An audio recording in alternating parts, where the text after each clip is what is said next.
സ്വർണവില കുതിച്ചുയരുകയാണ്. നമുക്ക് നിയന്ത്രിക്കാനാവില്ല. ധാരാളം പണ്ഡിതന്മാരും സാധാരണക്കാരുമായ യുവാക്കൾ മഹർ വാങ്ങാൻ നിർവാഹമില്ലാതെ വിഷമിച്ചിരിക്കുകയാണ്. ഈ സമയത്ത് മഹറിനെ പറ്റി ചിലത് പറയാമെന്ന് വെച്ചു. ആദ്യമായി പറയാനുള്ളത്, മഹർ സ്വർണത്തിൽ നിന്ന് വെള്ളിയിലേക്ക് മാറുക. എന്നാൽ പണവും കുറഞ്ഞു കിട്ടും, സുന്നത്തും ലഭിക്കും. മഹർ സ്വർണം നൽകലല്ല സുന്നത്ത്, വെള്ളി നൽകലാണ് സുന്നത്ത്. പിന്നെ 10 ദിർഹമിനേക്കാൾ കുറയാതിരിക്കലും സുന്നത്താണ്, 500 ദിർഹമിനേക്കാൾ കൂടാതിരിക്കലും സുന്നത്താണ്. ഈ സുന്നത്തുകളൊക്കെ വെള്ളി മഹറായി കൊടുത്താൽ ലഭിക്കും. സ്വർണം മഹറായി കൊടുത്താൽ ഈ സുന്നത്തുകളൊന്നും ലഭിക്കുകയുമില്ല, പണം ധാരാളം ചെലവാവുകയും ചെയ്യും. ഒരു ദിർഹം എന്ന് പറഞ്ഞാൽ, നബി സല്ലല്ലാഹു അലൈഹി വസല്ലം തങ്ങളുടെ കാലഘട്ടത്തിലുള്ള ഒരു ദിർഹം എന്ന് പറഞ്ഞാൽ 2 ഗ്രാമും 975 മില്ലിഗ്രാമുമാണ്. അത് ചില പണ്ഡിതന്മാർ 3 ഗ്രാമാണെന്ന് പറഞ്ഞിട്ടുണ്ട്. അങ്ങനെയാണെങ്കിൽ തന്നെ ചുരുങ്ങിയ പക്ഷം 30 ഗ്രാം വെള്ളിയെടുത്ത് നമ്മൾ മഹർ കൊടുത്താൽ ചുരുങ്ങിയ മഹറായി. ഇനി 30 വേണ്ട, 300 ഗ്രാം എടുക്കുക. 300 ഗ്രാം, 500ന്റെ അപ്പുറം പോവും ചെയ്യരുതല്ലോ. അപ്പോ 300 ഗ്രാം എടുക്കുക അതിന്റെ മധ്യത്തില്. എന്നാല് അതെടുത്താൽ തന്നെ നമുക്ക് 50,000 രൂപന്റെ ഉള്ളിൽ ആ ചെലവ് കഴിഞ്ഞിട്ടു. 50,000 രൂപയുടെ ഉള്ളിൽ 300 ഗ്രാം വെള്ളി ആഭരണം മഹറായി കൊടുക്കാൻ നമുക്ക് സാധിക്കും. ഇതാണ് മഹറിന്റെ കാര്യത്തിൽ പ്രത്യേകം പറയാനുള്ളത്. സ്വർണം കൊടുക്കുന്നതിലൂടെ പണനഷ്ടമുണ്ടാകുന്നു, സുന്നത്ത് നഷ്ടമുണ്ടാകുന്നു. വെള്ളി മഹറായി കൊടുക്കുന്നതിലൂടെ സുന്നത്തുകൾ ലഭിക്കുന്നു, പണം കുറഞ്ഞു കിട്ടുകയും ചെയ്യുന്നു.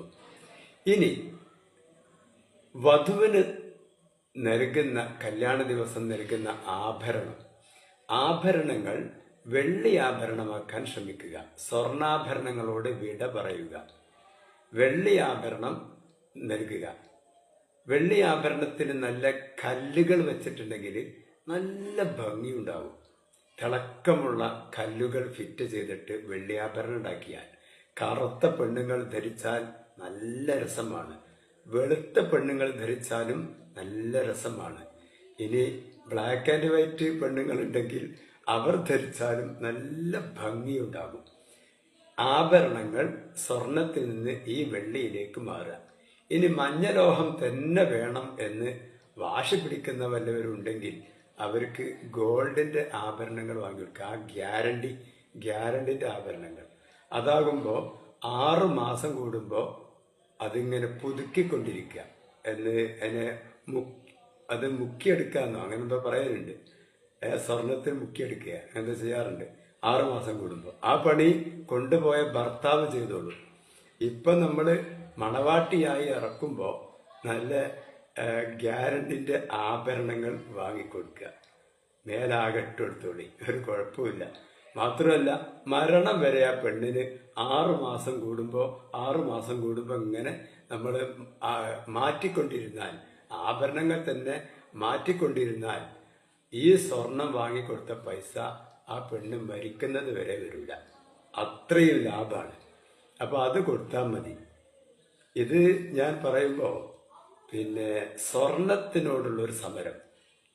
ഈ സ്വർണം ആളുകൾ വാങ്ങിക്കൂട്ടിയിട്ടാണ് അതിന്റെ വില ഇത്ര കുതിച്ചുയരുന്നത്. സ്വർണത്തോട് വിട പറഞ്ഞ് വെള്ളി ആഭരണത്തിലേക്കും ഗോൾഡ് ആഭരണത്തിലേക്കും, അതായത് ഗ്യാരണ്ടിന്റെ ആഭരണങ്ങളിലേക്കും മാറുകയാണെങ്കിൽ അതായിരിക്കും ഏറ്റവും നല്ലത്.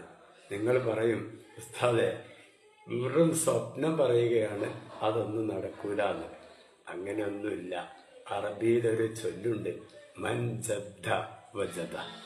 പരിശ്രമിച്ചാൽ അത് വിജയിക്കുക തന്നെ ചെയ്യും. പിന്നെ ഇംഗ്ലീഷിലും പറയാറുണ്ട്, where there is a will there is a way. നമ്മൾ മനസ്സ് വെച്ച് ഒരു സംഗതിക്ക് ഇറങ്ങി പുറപ്പെട്ടാൽ അത് വിജയിച്ചെടുക്കാനുള്ള വഴി തുറന്നു കിട്ടും. അത് അവിടെ തന്നെ ഉണ്ട്. അതിനുള്ള വിജയിക്കാനുള്ള വഴി അവിടെ തന്നെ ഉണ്ടാകും. അതിന് വേണ്ടത് മനക്കരുത്താണ് എന്ന് പ്രത്യേകം ഇംഗ്ലീഷിലും ഒരു പഴമൊഴിയുണ്ട്. നമുക്കൊന്ന് പരീക്ഷിച്ചു നോക്കിയാലോ?